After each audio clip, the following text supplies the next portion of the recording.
Seniors have been hiding from it all year, and I've even been avoiding it in my speech.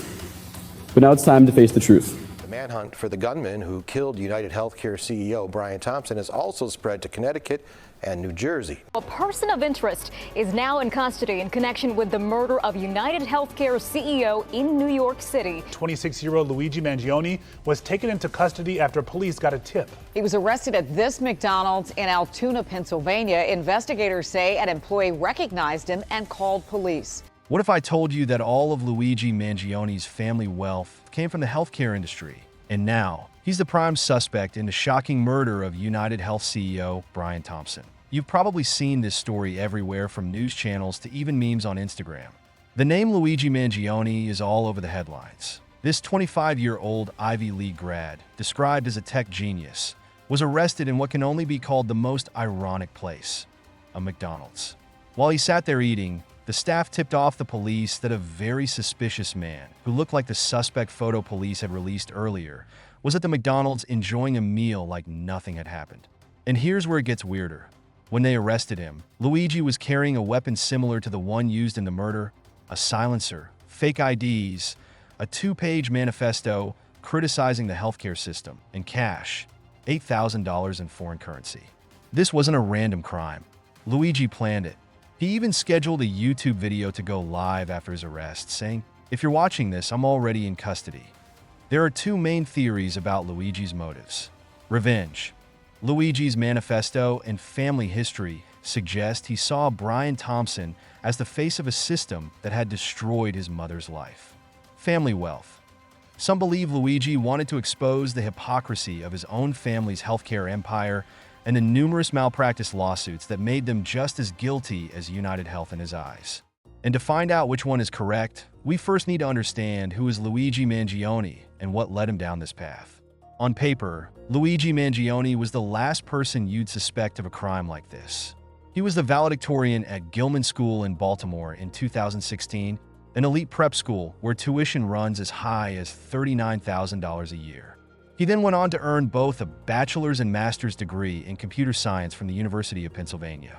His work in machine learning and robotics earned him recognition as a tech prodigy. He was also an avid reader. His Goodreads account lists 295 books. The quotes he highlighted give us a glimpse into his mind. For example, his last liked quote reads, "Unless someone like you cares a whole awful lot, nothing is going to get better." But his posts on X paint a darker picture. Luigi often reposted tweets about anxiety and shared strong anti-capitalist views. One tweet quoted Ted Kaczynski, the infamous Unabomber, criticizing society's reliance on antidepressants. Luigi wasn't just smart, he was angry. When police arrested Luigi, they found a manifesto in his pocket. The leaked document contains chilling statements like, "These parasites had it coming. I regret the trauma, but it was necessary." Luigi's manifesto also reveals personal pain. He blames the healthcare system for his family's suffering and describes feeling powerless to help them. He called the system a machine that feeds on human misery. So, where does this anger come from? Many point to Luigi's family history. His mother suffered from severe neuropathy, a condition that started when she was just 10 years old. By the time Luigi was in college, her condition had worsened to the point where she could barely walk. The family spent years navigating a broken healthcare system. Doctors bled them dry with consultations, imaging scans, and endless follow-ups. UnitedHealth, where Brian Thompson was CEO, denied claims, limited consultations, and constantly changed its filing procedures. At one point, they couldn't even afford treatment until their $6,000 deductible had renewed. Luigi watched helplessly as his mother screamed in pain at night, crawling to the bathroom because she couldn't walk. And then he started suffering from his own back pain that kept him up at night. He couldn't escape the system that had failed his family. And in his manifesto, he even said that he would use his remaining strength to make sure that justice was served. Here's where things take an even darker turn. Luigi's family isn't just another middle-class family struggling with healthcare. They're the Mangiones, owners of Lorien Health Services, a private nursing home empire in Maryland. The Lorien Group owns 9 nursing homes and a golf course that hosts events for healthcare executives. The family lives in one of Baltimore's most exclusive neighborhoods, 1 Buckley Court. But their wealth comes with controversy. Investigations into Lorien Health Services reveal malpractice lawsuits and shocking neglect.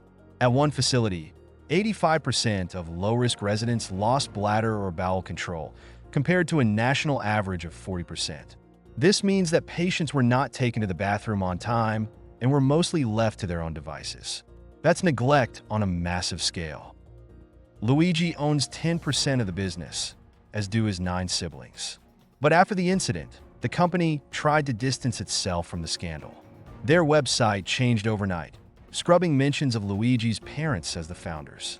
And if you look at the Lorien Health Services About Us page as of today, it says a family-owned and operated organization founded by and conducts itself based on strong family values. But if you look just a couple days ago, it looked like this. That's right, folks. Just a few days ago, it said when Nicholas and Mary Mangione founded Lorien Health Services, they set out to provide Maryland seniors with pride and dignity. His family released a statement after the arrest expressing their shock and devastation over what had happened. And his sister even shared a photo of herself with Luigi with a caption saying that she was praying for him. Luigi's social media accounts have been deleted, but not before the internet got a good look. On Twitter, he had 177,000 followers. It seems like Luigi amassed quite a bit of fan following after his identity was revealed, and is even being considered a hero by Americans who are equally frustrated by the failing healthcare system and the exploitative nature of big companies. The arrest itself feels almost surreal. Luigi was sitting in a McDonald's when the staff recognized him and tipped off the police. The fast food chain's location was flooded with 1-star reviews. People were angry at the staff for ratting him out. This is definitely a concerning environment that has the wealthy folks paranoid and on edge. But here's the thing, this wasn't some sloppy getaway. Luigi was prepared. He carried cellular data blocking bags to prevent tracking, fake IDs, and a weapon. But for someone so calculated, it's definitely worth asking why he kept the murder weapon on him and not get rid of it. There are plenty of unanswered questions about the story that will probably come out after the trial. The evidence against him is overwhelming. But his motives? They're what make this case so complex.